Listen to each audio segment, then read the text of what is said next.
Hello friends, एक बार फिर से स्वागत है आपका विनय सर CSNIP में। और इस बार का ये वीडियो मैं लेकर आया हूँ ड्रॉ करने के लिए बार ग्राफ या चार्ट ग्राफ को। तो हम किस तरह से बार ग्राफ या चार्ट ड्रॉ कर सकते हैं ये मैं आज आपको बताऊंगा। जैसा कि फ्रेंड्स पिछले वीडियो में हमने लाइन ग्राफ को ड्रॉ करना सीखा था, तो उसी कंटिन्यूटी में आज हम बार ग्राफ को ड्रॉ करना सीखेंगे।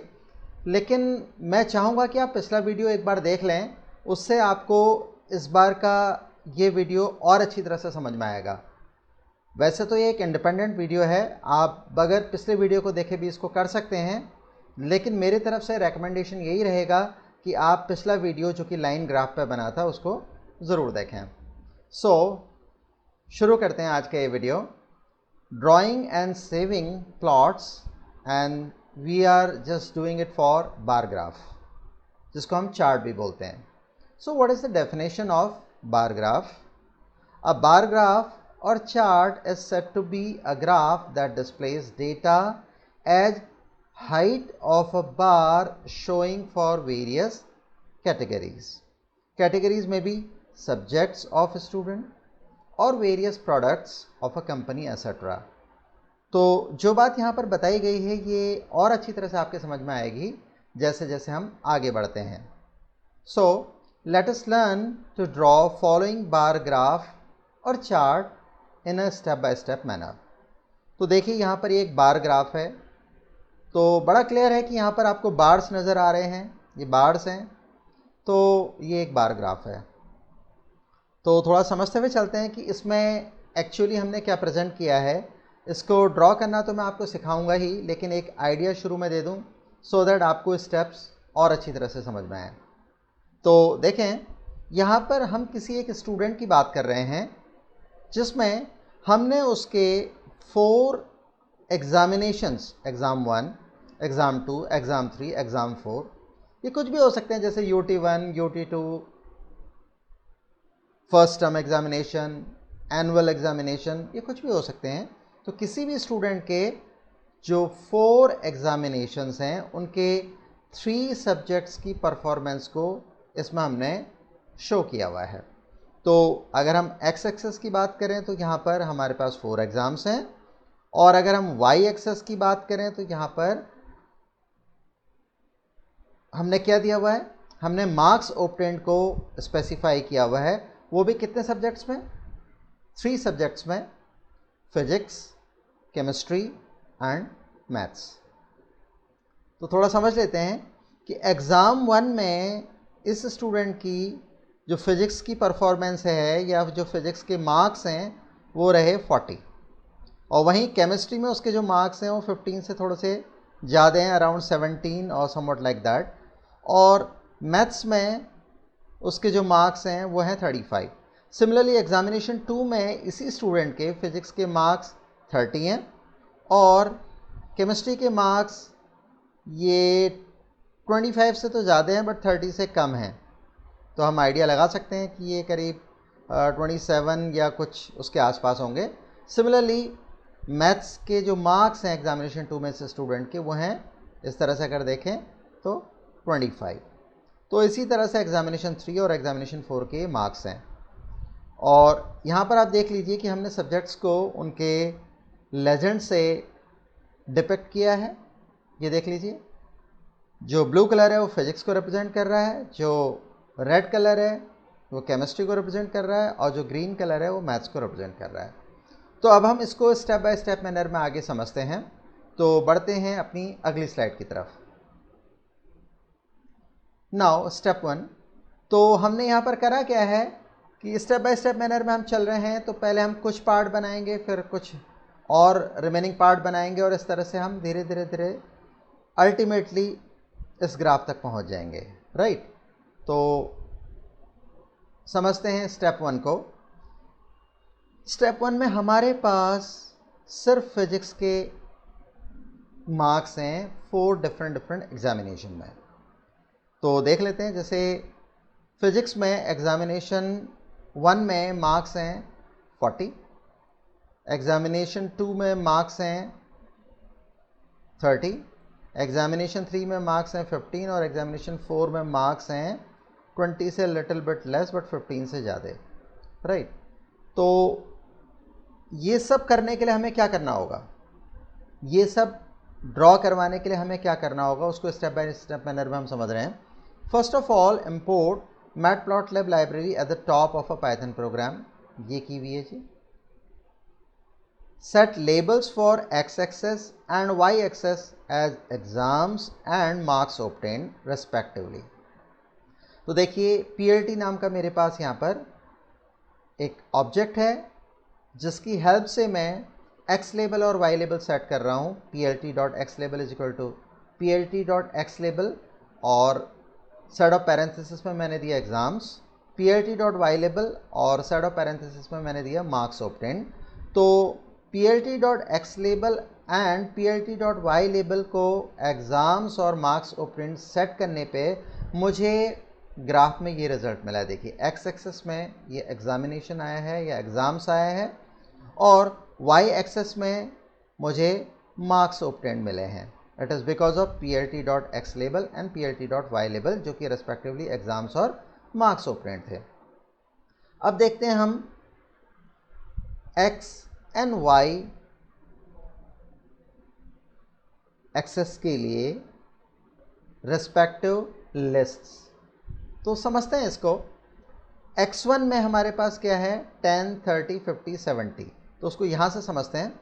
Set points 10, 30, 50, 70 for the 4 bars of 4 exams in x axes by a list x1। तो हमने क्या करना है कि हमें यहाँ पर 4 बार्स दिखाने हैं।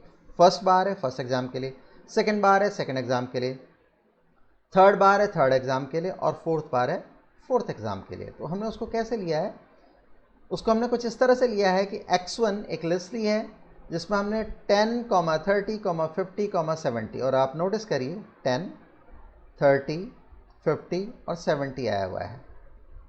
तो x1 हमने 10, 30, 50 और 70 क्यों लिया है, क्योंकि हम 4 एग्जामिनेशंस जो कि फिजिक्स के हैं उनके लिए जो भी बार्स बन रहे हैं उनके बेस पॉइंट को सेट कर रहे हैं x1 की हेल्प से। 10, 30, 50, 70, x1 10, 30, 50, 70, राइट।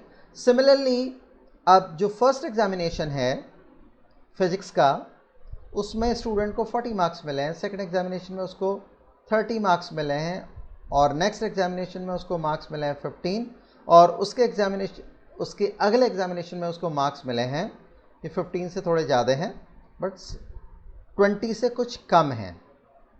तो ये देखिए ये मार्क्स को हमने y1 से रिप्रेजेंट किया है। तो यहाँ क्लियरली लिखा है for 4 different exams of physics marks 40, 30, 15 and 18 are respectively are represented by a list y1। ये देखिए y1 is equal to 40, 30, 15, 18। In simple words क्या है, x1 के अंदर जो भी बार्स हैं उनके पॉइंट्स हैं x एक्सेस के 10, 30, 50, 70 और y एक्सेस में हम एक्चुअली मार्क्स शो करना चाहते हैं। तो y1 नाम की इस लिस्ट में जो 4 डिफरेंट एग्जामिनेशन हैं उनके फिजिक्स के मार्क्स हैं ये 40, 30, 15 एंड 18। तो यहाँ पर plt.bar का क्या यूज़ है, plt.bar is used to draw a bar graph using lists x1 and y1 showing label as physics। देखिए जब हम plt.bar x1 मतलब ये लिस्ट, y1 मतलब ये लिस्ट और label is equal to physics देते हैं तो एक्चुअली यहाँ पर बार ग्राफ ड्रॉ होता है कुछ इस तरह से 10, 30, 50 और 70 पॉइंट्स पे कितने मार्क्स के लिए, 40, 30, 15 और 18 मार्क्स के लिए, राइट। और जिसमें लेबल हमने मेंशन किया हुआ है फिजिक्स, तो उसके वजह से यहाँ पर ये लेजेंड फिजिक्स आपको शो हो रहा है, right. plt.legend is used to display the legend at the top right। एक बड़ी इंपॉर्टेंट बात है कि ये जो लेजेंड आ रहा है ये सिर्फ इसलिए नहीं आ रहा है कि आपने यहाँ पर label is equal to physics दिया हुआ है। ये तभी डिस्प्ले होगा जब आप दोनों ही स्टेटमेंट्स या दोनों ही चीज़ें दोगे, label is equal to physics और दूसरा plt.legend, तब जा कर के फिजिक्स नाम का ये लेजेंड आपको मिलेगा। अगर किसी वजह से आप यहाँ पर plt.legend दें but label is equal to physics ना करें तो भी ये लेजेंड नहीं आएगा, या आप label is equal to physics तो दें बट plt.legend को मिस कर दें तो भी ये लेजेंड फिजिक्स यहाँ पर नहीं आएगा। Next, plt.grid is use for showing grid. ये जो आपको यहाँ पर जाल सा नज़र आ रहा है जिसको हम ग्रिड बोलते हैं, ये एक्चुअली क्यों आ रहा है नज़र, क्योंकि आपने दिया हुआ है plt.grid और plt.grid की वजह से ही ये ग्रिड आता है, अदरवाइज़ ये ग्रिड आपको डिस्प्ले नहीं होगा। ग्रिड बड़ा हेल्प करता है आपको समझने में। जैसे ये देखिए कि यहाँ पर इसकी हाइट, इस बार की हाइट 30 है, तो बड़ा क्लियर है कि सेकंड एग्जामिनेशन में इस स्टूडेंट के मार्क्स 30 हैं और अगले एग्जामिनेशन में इस स्टूडेंट के मार्क्स 15 हैं, राइट। और ये इस ग्रिड की हेल्प से बहुत इजीली हमें पता चल रहा है, राइट। और यहाँ पर हम टेंटेटिवली आइडिया भी लगा सकते हैं। जैसे फोर्थ एग्जामिनेशन में इस स्टूडेंट के जो मार्क्स हैं वो 15 से तो ज़्यादा हैं बट 20 से थोड़े कम हैं, तो वो ग्रिड से हमें बहुत इजीली पता चल जा रहा है। अगर ग्रिड नहीं हो तो हमको थोड़ा मुश्किल पड़ेगा ये जानने में कि एक्चुअली स्टूडेंट ने कितना स्कोर किया हुआ है। तो ग्रिड बेसिकली आपको डेटा को और अच्छी तरह से समझने में हेल्प करता है। plt.show displays the graph finally. यहाँ पर plt.show वो स्टेटमेंट है जिसकी वजह से जो भी आपने ये सेटिंग्स दी हुई हैं, चाहे एक्स लेबल की, वाई लेबल की या बार, लेजेंड, ग्रिड, वो तब तक ऑपरेशनल नहीं होंगी जब तक आप plt.show नहीं करोगे। इन सिंपल वर्ड्स, plt.show करना ज़रूरी है जो भी सेटिंग्स आपने यहाँ पर दी हैं उनको देखने के लिए। आप ये सब कुछ दें लेकिन plt.show नहीं दें तो आपका बार ग्राफ डिस्प्ले होगा ही नहीं। चलते हैं अपनी अगली स्लाइड की तरफ। देखिए स्टेप 2, यहाँ पर अब क्या डिफरेंस है वो आप नोटिस करिए। इस बार ही देखिए ये है पिछला ग्राफ और ये है स्टेप 2 का ग्राफ। तो स्टेप 2 के ग्राफ में आप नोटिस कर रहे होंगे कि यहाँ पर आपको एग्ज़ाम 1, एग्ज़ाम 2, एग्ज़ाम 3, एग्ज़ाम 4 मिल रहा है, जबकि प्रीवियस ग्राफ में आपको सिंपली एक एग्ज़ाम से यहाँ पर लिखा हुआ आ रहा था एज एक्स लेबल, बट ये नहीं समझ में आ रहा था आपको देख करके कि ये बेसिकली 4 बार्स किस पर्पज़ के लिए हैं। तो हम ये शो अगर करना चाहें कि ये एग्ज़ाम 1, एग्ज़ाम 2, एग्ज़ाम 3, एग्ज़ाम 4 के लिए हैं, तो उसके लिए हमें क्या एक्स्ट्रा अरेंजमेंट करना पड़ेगा वो मैंने यहाँ पर एरो से दिखाया हुआ है। देखिए क्या किया हुआ है, हमें ये करना पड़ेगा, create a list containing names of 4 exams. तो ये वो लिस्ट बनी हुई है यहाँ पर, आप इस लाइन को देखिए, एरो को देखिए। एरो वो लाइंस हैं जो बेसिकली पिछला जो हमने ग्राफ बनाया था उसमें जो भी स्टेटमेंट्स दिए थे उनके अलावा के ये 2 स्टेटमेंट्स हमने इसमें ऐड किए हैं, बाकी के स्टेटमेंट्स वही पिछले वाले ग्राफ के हैं।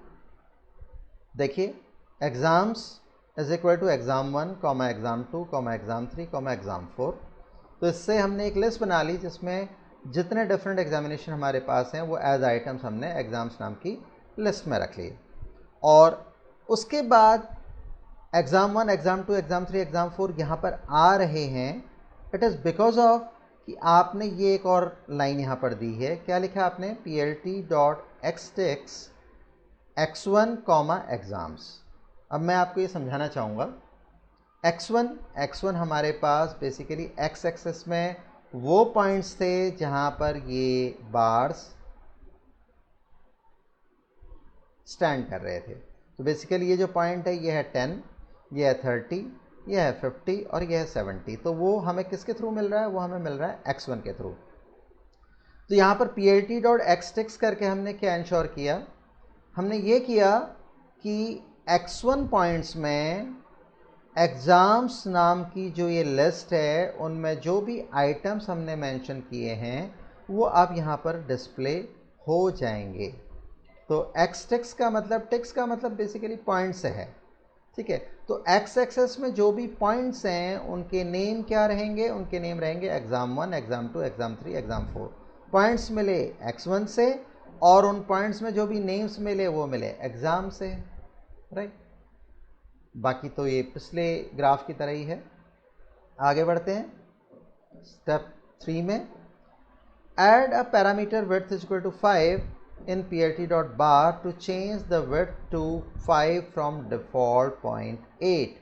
अब देखिए इस बार ये विड्थ कुछ ज़्यादा है, कुछ क्या मतलब सिग्निफिकेंटली ज़्यादा है, ठीक है। जबकि पिछले वाले बार ग्राफ में ये विड्थ बहुत कम थी। ये देखिए, तो पिछली बार ये डिफ़ॉल्ट विड्थ थी 0.8 और अब की बार इस विड्थ को हमने सेट किया है 5, राइट।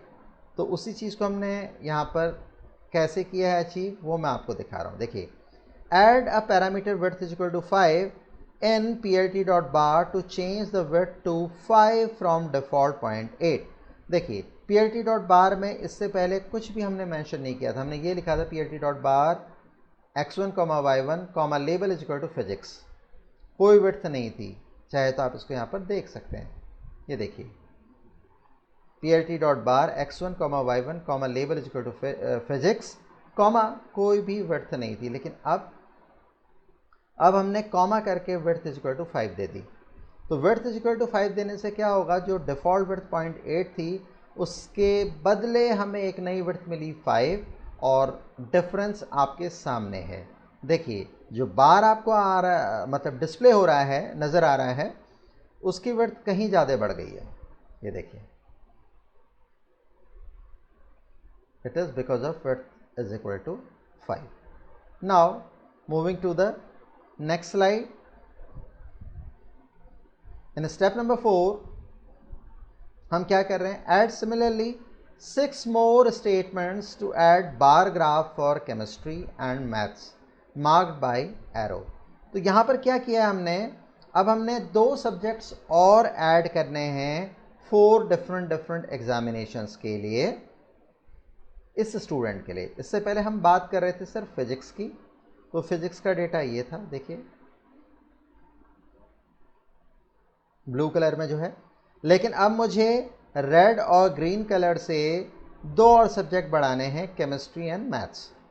तो ऑब्वियसली मुझे यहाँ पर केमिस्ट्री और मैथ्स से रिलेटेड स्टेटमेंट्स इंडक्ट करने पड़ेंगे और वो सारे के सारे स्टेटमेंट्स मैंने एरो से शो किए हुए हैं, ये रहे।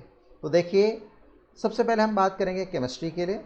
तो केमिस्ट्री के लिए जो पॉइंट्स हैं, राइट, वो हमने x2 में दिए हैं। और केमिस्ट्री के लिए जो 4 डिफरेंट सब्जेक्ट्स, केमिस्ट्री के लिए जो 4 डिफरेंट एग्जामिनेशंस हैं उनके मार्क्स हैं ये।